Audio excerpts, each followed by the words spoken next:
Welcome to Read Storytime with Deschutes Public Library. My name is Miss Roxanne. We're going to go ahead and get started with our hello song. It's called Bread, Butter, Marmalade, and Jam. It's oh so delicious. We are going to practice our opposites by saying hello 4 different ways, and this is how it goes. Bread and butter, marmalade and jam.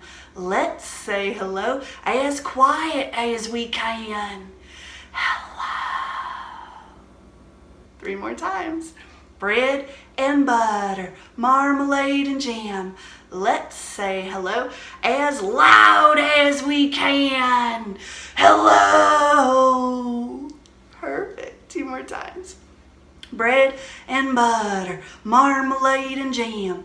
Let's say hello as high as we can. Hello. 1 last time.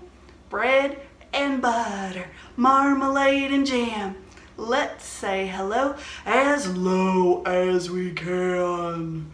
Hello. Fantastic. Welcome, friends. So here on the felt board behind me, I have 1, 2, 3 red delicious apples. Can you show me 3 fingers? Perfect. Okay, fingers up. 3 little apples sitting in a bowl. 1 fell out and started to roll.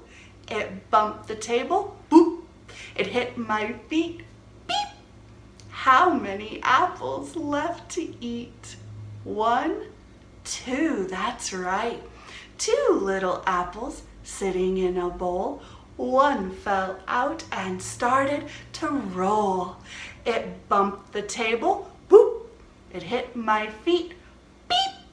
How many apples left to eat? 1. Great job. 1 little apple sitting in the bowl. It fell out and started to roll. It bumped the table. Boop. It hit my feet. Beep. How many apples left to eat? That's right. 0 apples are left. No more apples to be found. Boys and girls, can you open and shut them? Let's try it as a team. Open, shut them, open, shut them. Give a little clap, clap, clap. Open, shut them, open, shut them. Lay them in your lap, lap, lap. Fantastic. I would love to share my favorite story of the year. It's called The Great Gran Plan. It was written by Elli Woollard and illustrated by Steven Lenton. I'll be reading it with permission from Macmillan.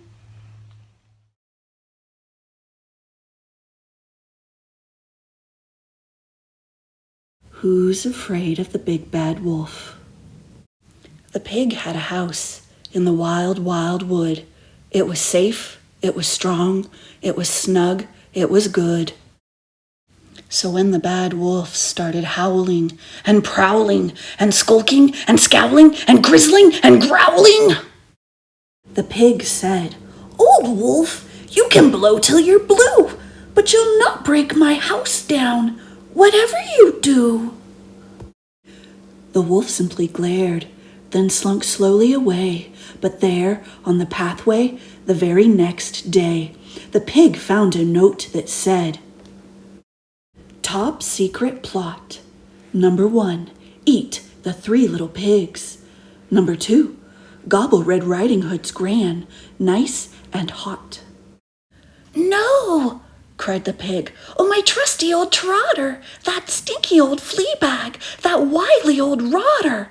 And he leapt to the wheel of his rusty old van, crying, "Pig to the rescue! Save that gran! I'll snatch him, I'll catch him, that wolf won't escape, but first what I need is a super pig cape." So he dashed through the town till he came to a stall. They hadn't a cape, but they gave him a shawl. Then he leapt to the wheel of his rusty old van, crying, "Pig to the rescue! Save that Gran!" "Now I'll have to be sneaky. I might have to spy. Binoculars! Yes, I should give them a try." So he dashed to the shop, and there weren't any there. But he did find some rather fine specs, the last pair.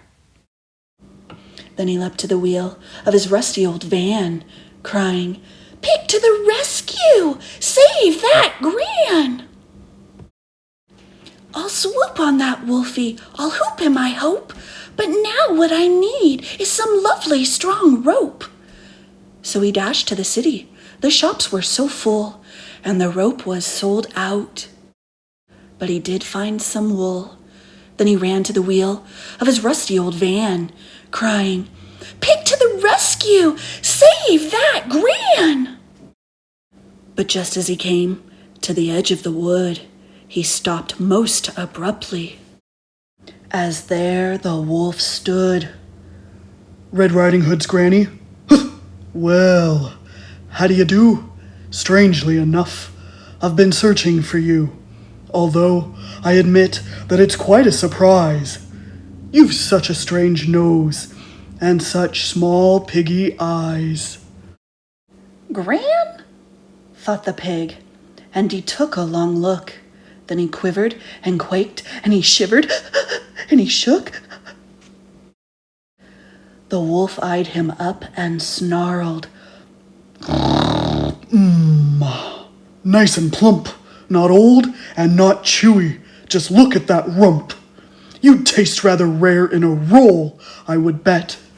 And he lunged at the pig, but then down came a net. And there in the wood was Red Riding Hood's Gran, who cried, "Think we can't catch you?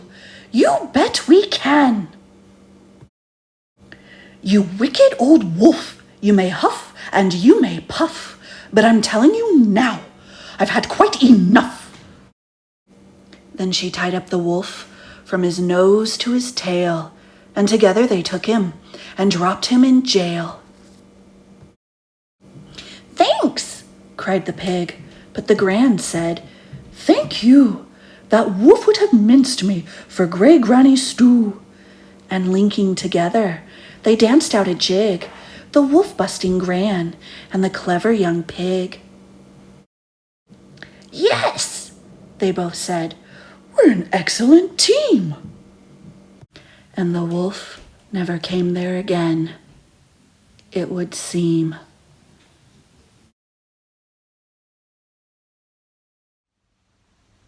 Oh, love bugs, it is that time. It is time to say goodbye. And the way that I love to say goodbye to my storytime friends is by taking my right hand just like this, bending it in half to say goodbye. We take our two little friends, and because they're oh so nice and sweet, just like you, they give each other hugs, just like this. And then it's time to say goodbye. When we put it all together, this is how it goes. Goodbye, friends. Goodbye, friends. Goodbye, friends. It's time to say goodbye. Fantastic job listening and participating today, everyone. I hope to see you soon. Until next time, happy reading. Thank you for joining me today.